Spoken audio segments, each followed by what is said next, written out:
This video will demonstrate how to adjust the MaxiFeeder. Before making any adjustments to the MaxiFeeder, there are two important disclaimers. First, ensure that a tray is installed above the MaxiFeeder. Without a tray, the station or feeder above will bottom out. As the MaxiFeeder moves, it will strike the station above and throw off the adjustment. Always confirm the station is properly installed above the MaxiFeeder.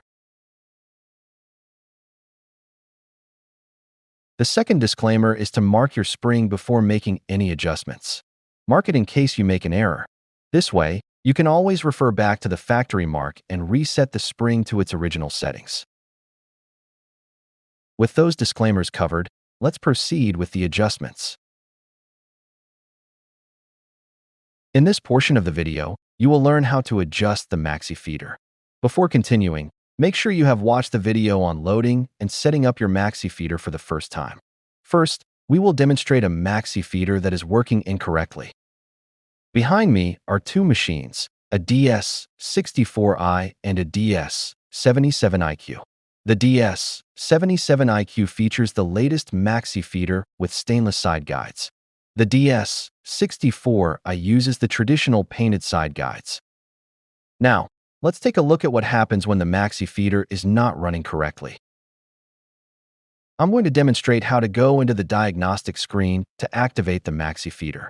First, log into service using the passcode 4351. The passcode is provided in the service manual.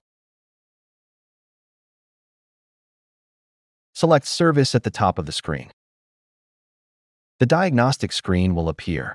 Choose System followed by Actuators. The MaxiFeeder motor is identified as MaxiFeeder 1 motor. Press the button to switch it on.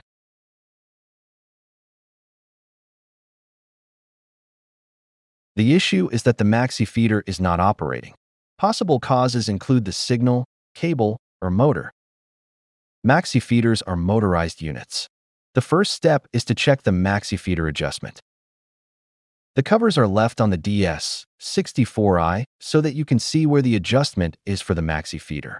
There are two places it can be adjusted. This adjustment will be right where my finger is pointed. With all the covers on, there is access to a small hole here. This hole adjusts the switch on the MaxiFeeder. Let's look at a MaxiFeeder with the cover off to demonstrate the switch. Here is the switch on the MaxiFeeder. It is a standard 3-pole switch. The actuator is located here, and the hole shown is the same one indicated earlier on the MaxiFeeder. During adjustment, the switch is slid up and down along the bracket, which changes the throw of the switch actuator. At the moment, the MaxiFeeder is not operating because the switch is fully engaged in the closed position. It thinks it's at the top or pushing up against the feeder. It is waiting for the switch to deactivate so the motor can engage and lift further to push the material upward. Next, I'm going to turn around the DS-77iQ. The covers are taken off to show you the other adjustment. This is not required, but you will need a small straight blade screwdriver. The screwdriver should be small enough to fit into the hole. The factory does run some wires through here to the switch. Be careful not to be too forceful and break the wires. The screen is not visible in this angle, but the MaxiFeeder is turned on in the diagnostic screen. Adjust the nut located on the switch assembly. Now, you can see the MaxiFeeder is moving.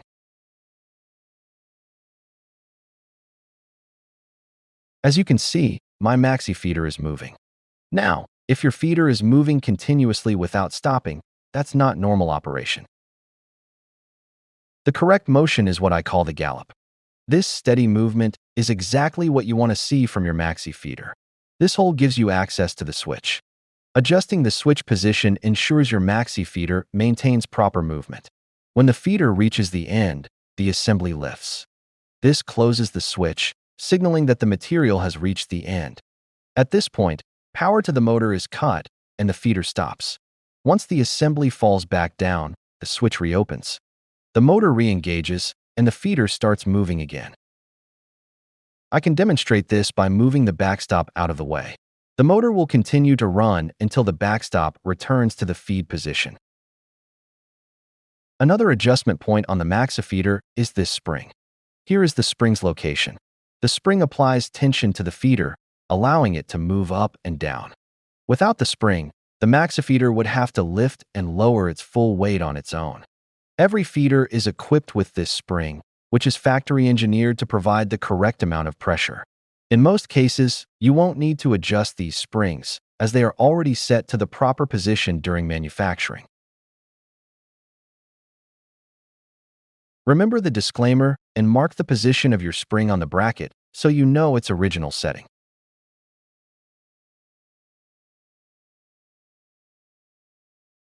Now, let's zoom in for a closer look at the bracket. Now that the view is zoomed in, note that this example is on the top feeder, though the principle remains the same. This is the bracket where the spring attaches. The bracket contains more than just 2 notches.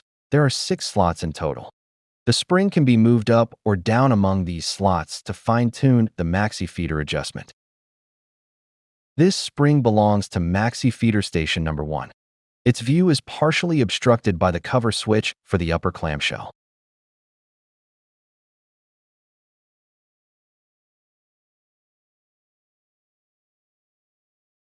Open the clamshell to get a better view of the switch. The switch is located here. Removing the switch will allow you to see where that spring hooks into.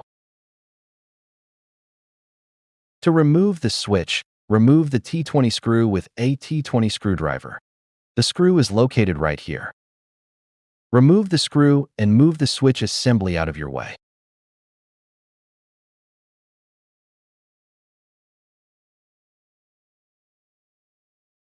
You can let it dangle as the cable ties will hold it in place.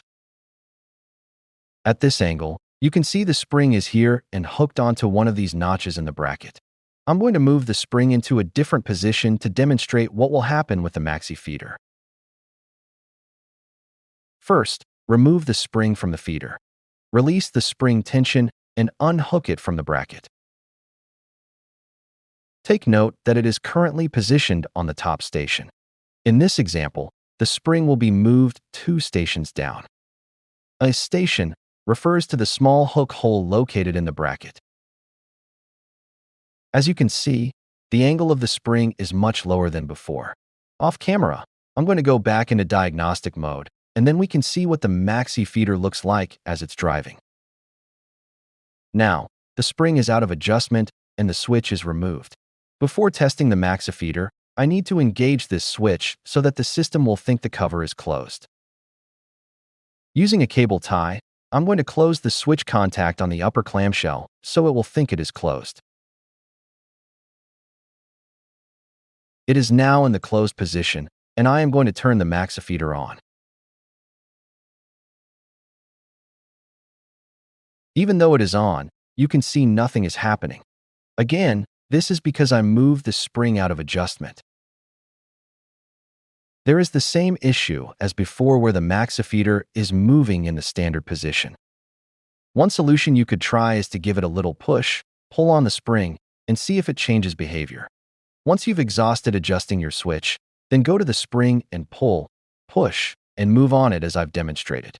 If operation is working properly, you will need to go into the switch and adjust it 1 rung at a time. You want to avoid moving it 3 of 4 rungs at a time like I did, since this was just for demonstration purposes.